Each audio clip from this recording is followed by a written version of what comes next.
Welcome once again on Igbo History TV.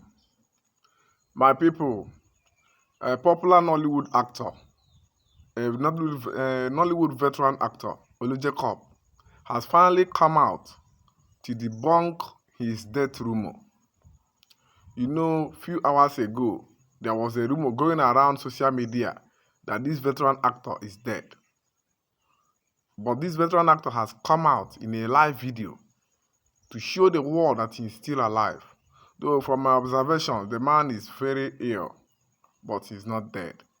I don't know what people earn.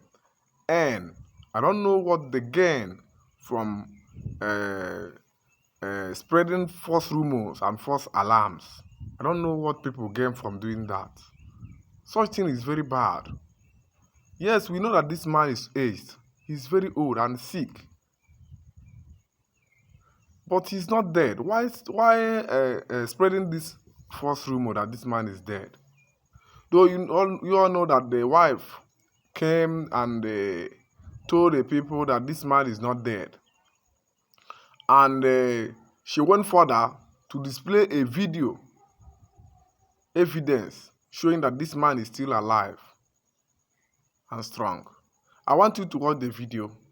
I want you to watch the video to know that there are many mischief makers in this internet.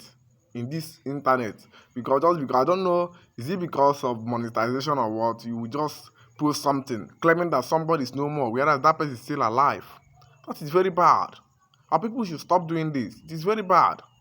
It is very bad. Thank you once again. Please don't forget to subscribe to my YouTube channel. Turn on the notification icon for more updates. Thank you. I still remain your brother Chiso Natugo. Thank you. Hello, Dad. Dad, can you hear me? I never knew. Yes, you said that you died. Oh, no, I can't. You said you died. I died. Alive, okay. Alive, okay. Yeah, we're going to the club today, so they'll see you out and about. All these police people, they're not serious. And